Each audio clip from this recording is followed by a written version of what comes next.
Hello everyone, स्वागत है आप सबका आपके अपने YouTube channel thanks learning classes में। मैं सोनू आज आपके लिए लेके आ गया हूँ क्लास 12th का वीडियो। और ये वीडियो है हिंदी का। अगर आप भी 2025 बोर्ड पेपर की तैयारी कर रहे हैं तो ये वीडियो आपके लिए इम्पोर्टेंट है। जैसा कि आप सभी जान चुके हैं कि 24 फरवरी 2025 को पहला ही बोर्ड पेपर हिंदी का है। और हिंदी की तैयारी के लिए पिछले जो पेपर होते हैं, विगत वर्ष के पेपर होते हैं, उनको देखकर जाना बहुत ज़रूरी होता है। तो इसीलिए आज मैं आपके लिए लेके आ गया हूँ 2024 का बोर्ड पेपर। जितने भी 2024 के बोर्ड पेपर हैं 7 सेट होते हैं और आपको सातों सेट करा रहे हैं। DA सेट हमने करा दिया है। अगर वीडियो अभी तक आपने नहीं देखा है तो चैनल पर वीडियो है, आप वहां से जाके जरूर देख लें। इसी प्रकार से पूरे 7 सेट करवाने वाले हैं। तो अगर अभी तक चैनल को सब्सक्राइब नहीं किया है तो चैनल को सब्सक्राइब करें और बेल आइकन को जरूर ऑन करें, जिससे कि जब भी वीडियो आए तो आपको सबसे पहले मिल जाए। तो यहां पर हम देखेंगे 2024 में जो सेट आया है 301 DB इसका कोड है। इसका सोल्यूशन हम देखने वाले हैं और बहुत से ऐसे क्वेश्चन हैं जो लगातार बार बार बोर्ड पेपर में रिपीट होते रहते हैं। तो उन क्वेश्चन को भी यहां पर शानदार और बेहतर तरीके से देखने वाले हैं। तो शुरू से अंत तक क्लास को जरूर देखें। जहां पर देखेंगे तो पूर्णांक आपको 100 नंबर का मिल जाएगा। समय 3 घंटे 15 मिनट मिलेगा। ये निर्देश दिए गए हैं। निर्देश आप भली भांति अच्छे से पढ़ लेंगे, हमें उम्मीद है। और उसके बाद यहां पर देखेंगे जो MCQ क्वेश्चन है, ये 10 MCQ क्वेश्चन आते हैं, 5 गद्य से 5 पद से। टोटल 10 बहुविकल्पीय प्रश्न आपको मिलने वाले हैं। तो यहाँ पर देखते हैं जो पहला क्वेश्चन है। स्टार्ट करते हैं शानदार तरीके से, वीडियो में बने रहें। पहला है यहाँ पर का, यहाँ पर क्वेश्चन नंबर 1 है और क्वेश्चन नंबर 1 में 5 दिए गए, का ख ग घ अंग तक ऐसे दिए गए हैं, ठीक है। और ऑप्शन यहाँ पर 1 2 3 4 ऐसे दिए गए हैं। तो पहला क्वेश्चन है, खड़ी बोली की प्रथम रचना मानी जाती है। पहला ऑप्शन है साहित्य लोचन, दूसरा ऑप्शन है गोरा बादल की कथा, तीसरा है पद्मावत, चौथा है साहित्य लहरी। तो क्वेश्चन नंबर फर्स्ट का क्या हो जाएगा, इसका सेकंड ऑप्शन ये सही हो जाएगा, गोरा बादल की कथा। क्या हो जाएगा, गोरा बादल की कथा हो जाएगा। दूसरा ऑप्शन बिल्कुल सही हो जाएगा। तो प्रयास करते हैं कि यहाँ पर हम डायरेक्ट ऑप्शन लेके चलें, जिससे कि कम समय में वीडियो कंप्लीट हो जाए।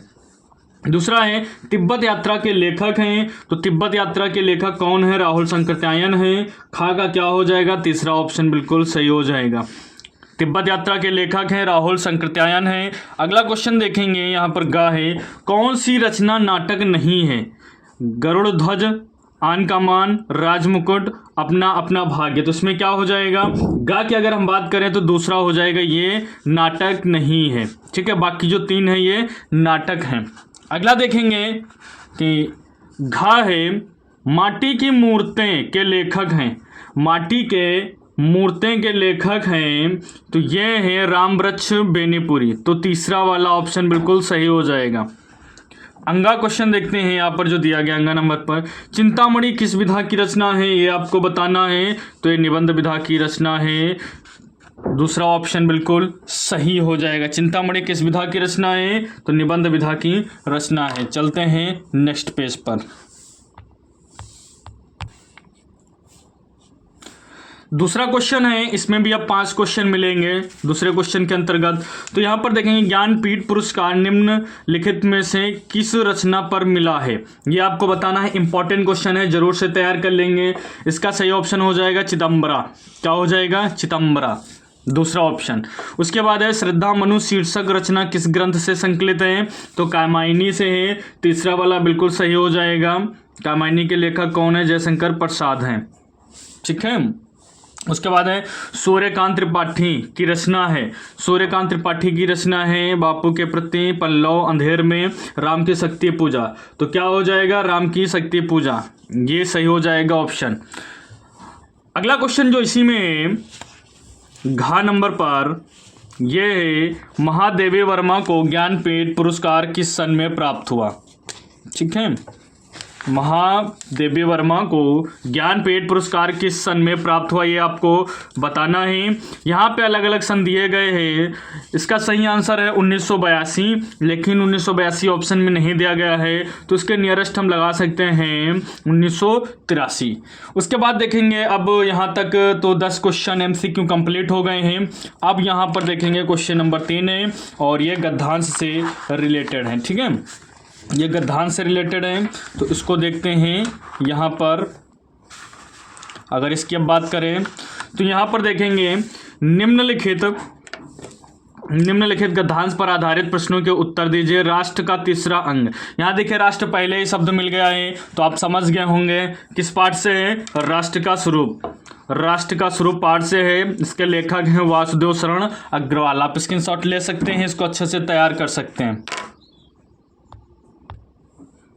या फिर अथवा में दूसरा दिया गया है, आप इसको कर सकते हैं। भारतीय संस्कृति के प्रति निष्ठा लेकर चलने वाले भी कुछ राजनीतिक दल हैं, तो किस पाठ से है। प्रगति के मानदंड, ये इस पाठ से लिया गया है। इसके लेखक हैं पंडित दीनदयाल उपाध्याय। कौन लेखक हैं? पंडित दीनदयाल उपाध्याय। इसको आप यहाँ से लिख सकते हैं। ये जो इसके क्वेश्चन दिए गए हैं, आप इनको करेंगे अच्छे से, तो आपको कितने नंबर मिल जाएंगे? 10 नंबर आपको मिल जाएंगे। उसके बाद देखेंगे क्वेश्चन नंबर 4 में आएंगे, तो निम्नलिखित पद्यांशों पर आधारित प्रश्नों के उत्तर लिखने हैं। यहाँ पर पद्यांश आपको करने हैं, ये इसके लिए भी आपको 10 नंबर मिलेंगे। यहाँ पर है लज्जाशीला पथिक महिला जो कहीं दृष्टि आए। यहाँ पर देख सकते हैं ये दिए गए हैं 5 प्रश्न, प्रत्येक प्रश्न 2-2 नंबर का है। इसको आप करेंगे तो टोटल 10 नंबर आपको मिलेंगे। ये किस चैप्टर से है? पवन दूतिका पाठ से लिया गया है। कवि हैं अयोध्या सिंह उपाध्याय हरिऔध। कवि कौन है? अयोध्या सिंह उपाध्याय हरिऔध। अगला आप देखेंगे, अगर उसको नहीं आप करना चाहते हैं तो आप अथवा में कर सकते हैं। अथवा में है, यहाँ पर देख सकते हैं, बन्नो संस्कृति मूल रहस्य तुम्ही से फैलेगी यह बेल, ऐसे करके हैं। तो ये श्रद्धा मनो पाठ से लिया गया है, और जयशंकर प्रसाद इसके क्या हैं? कवि हैं। ठीक है, इसको आप कर लेना अच्छे से। पिछले पेपर जरूर आप तैयार करके जाएं, क्योंकि बहुत से क्वेश्चन डायरेक्ट रिपीट होते हैं। निम्नलिखित में से किसी एक लेखक का जीवन परिचय आपको लिखना है। अधिकतम शब्द सीमा 80 शब्द है, और यहाँ पर देख सकते हैं 3+2 के रूप में है। टोटल 5 नंबर आपको मिलने वाले हैं। वासुदेव शरण अग्रवाल, वो प्रोफेसर जी सुंदर रेड्डी, डॉक्टर हजारी प्रसाद द्विवेदी, कोई इनमें से एक करेंगे तो 5 नंबर आपको मिल जाएंगे। उसके बाद देखेंगे 5 का खा है, कवि का जीवन परिचय, इसके लिए भी 5 अंक निर्धारित किए गए हैं। अधिकतम शब्द सीमा जो है 80 है, इसको आप तैयार कर सकते हैं। यहाँ से देखेंगे कहानी कला के आधार पर पंचलाइट, क्या है? पंचलाइट आप लिख सकते हैं। अधिकतम शब्द सीमा 80 शब्द, 5 नंबर के हैं। ध्रुव यात्रा के प्रमुख पात्र का चरित्र चित्रण कीजिए, 2 में से कोई आप एक कर सकते हैं। उसके बाद यहाँ से देखेंगे स्वपठित खंड काव्य के आधार पर किसी एक खंड काव्य के एक प्रश्न का उत्तर देना है। 5 अंक हैं, शब्द सीमा 80 शब्द हैं। देख सकते हैं यहाँ पर अलग अलग खंड काव्य दिए गए हैं, लेकिन आपको वही खंड काव्य करना है जो आपके जनपद में चलता है, जो आपके डिस्ट्रिक्ट में चलता है। ठीक है, जैसे यहाँ पर है रश्मि खंड के कथानक की प्रमुख विशेषताएं लिखे, रश्मि खंड काव्य है।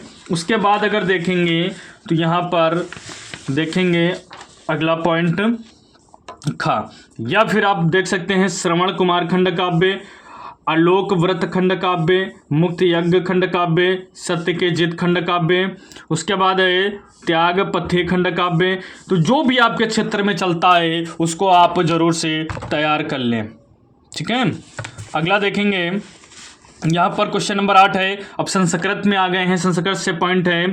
तो संस्कृत गद्यांश में से किसी एक का संदर्भ सहित हिंदी में क्या करना है? अनुवाद करना है। 7 नंबर इसके लिए मिलने वाले हैं। 2 दिए गए हैं, अथवा में है, कोई एक इसमें से करना है।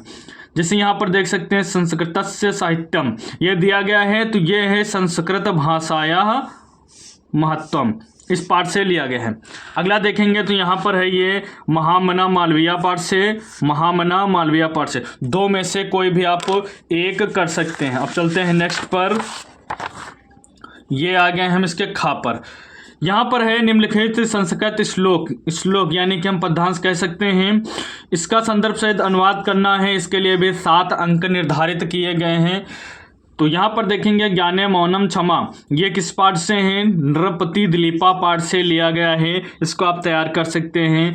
प्रजानम या वाला जो यहाँ पर देख रहे हैं श्लोक है, यह भी श्लोक कहाँ से है? नृपति दिलीपा से लिया गया है। इसका मतलब ये चैप्टर बहुत ज़्यादा इंपॉर्टेंट है। दो श्लोक एक ही चैप्टर से लिए गए हैं, तो इनको आप जरूर से तैयार कर लें। उसके बाद देखेंगे निम्नलिखित प्रश्नों में से किन्हीं 2 प्रश्न के उत्तर संस्कृत में देने हैं। 2 प्रश्न करने हैं, 4 दिए गए हैं, प्रत्येक के लिए 2 अंक निर्धारित हैं। टोटल 4 अंक आपको मिलने वाले हैं। क्वेश्चन नंबर 10 की बात करें तो इसमें आपको करुण रस, शांत रस, लक्षण, उदाहरण लिखने थे 2 नंबर। उपमा अलंकार या फिर उत्प्रेक्षा अलंकार की परिभाषा, उदाहरण लिखने थे 2 नंबर। चौपाई अथवा कुंडलिया छंद की परिभाषा उदाहरण सहित लिखिए 2 नंबर। क्वेश्चन नंबर 11 में है किसी एक विषय पे निबंध लिखिए, हाईएस्ट नंबर है 9 नंबर इसके लिए आपको मिलेंगे। कौन कौन से निबंध आए हैं? विकासशील समाज के लिए इंटरनेट की उपयोगिता देख सकते हैं, नारी सशक्तिकरण, जातिवाद की समस्या, कारण और निवारण, आधुनिक शिक्षा प्रणाली के गुण और दोष यहाँ पर लिख सकते हैं। ये 4 निबंध हैं, 4 में से कोई एक लिखेंगे तो आपको 9 नंबर मिल जाएंगे। उसके बाद यहाँ पर देखेंगे कि हमारे पास है अब संधि विच्छेद। क्या है? संधि विच्छेद। तो यहाँ पे देखेंगे पवित्रम का संधि विच्छेद है, तो पवित्रम का संधि विच्छेद क्या हो जाएगा? पौ प्लस इत्रम। यहाँ पर आप देख सकते हैं पहला ऑप्शन इसका सही हो जाएगा। अगला देखते हैं इसका दूसरा क्वेश्चन जो है, ये इसका दूसरा क्वेश्चन देख सकते हैं। यहाँ पर है वो हरे अव का संधि विच्छेद है, तो हरे अव का संधि विच्छेद क्या है? इसका बा वाला सही हो जाएगा, हरे प्लस अव। क्या हो जाएगा? हरे प्लस अव। बा वाला ऑप्शन बिल्कुल सही हो जाएगा। तीसरा है दोगधा का संधि विच्छेद है, तो दा ऑप्शन बिल्कुल सही हो जाएगा, दोगधन धा, ये वाला ऑप्शन बिल्कुल सही हो जाएगा। उसके बाद आप यहाँ पर देख सकते हैं आगे कैसे क्वेश्चन पूछे गए हैं। निम्नलिखित में से किसी एक पद का समास एक पद का विग्रह करके समास का नाम लिखना है। 2 नंबर आपको मिलने वाले हैं, 3 में से कोई एक करना है। उसके बाद यहाँ पर देखेंगे लघुत्व में प्रत्यय कौन सा है ये बताना है 1 नंबर। किस धातु में मतु प्रत्यय है ये बताना है यहाँ पर 1 नंबर। इसके लिए 1-1 नंबर आपको दिए जाएंगे। उसके बाद यहाँ पर देख सकते हैं खा पॉइंट है, रेखांकित पदों में से किसी एक पद में विभक्ति तथा संबंधित नियम का उल्लेख करना है। 3 में से कोई एक करेंगे तो 1 नंबर आपको आसानी से मिल जाएगा। निम्नलिखित वाक्यों में से यहाँ पर अंग से विकार लक्षित होता कौन सा वाक्य है ये आपको बताना है, तो यहाँ पर 1 नंबर आपको मिल जाएगा। उसके बाद देखेंगे 14 नंबर पे क्वेश्चन, पत्र का प्रारूप लिखना। निम्नलिखित में से किसी एक पत्र का प्रारूप के साथ उदाहरण लिखिए, तो इसके लिए 8 नंबर आपको मिलेंगे। का है कार्यालय पत्र, खा है व्यक्तिगत पत्र, गा है व्यावसायिक पत्र। इतना अगर आप तैयार कर लेते हैं 2025 बोर्ड पेपर के लिए, तो यहाँ से काफ़ी ज़्यादा क्वेश्चन आपको डायरेक्ट देखने को मिलेंगे। वीडियो कैसा लगा कमेंट करके ज़रूर बताएं। अगर वीडियो अच्छा लगा है तो लाइक करना ना भूलें, और चाहते हैं कि आपकी तैयारी कंटिन्यू रहे और आपकी तैयारी बेहतर हो सके तो चैनल को सब्सक्राइब करना ना भूलें। मिलते हैं फिर नेक्स्ट वीडियो में, तब तक के लिए टाटा बाय बाय, जय हिंद जय भारत।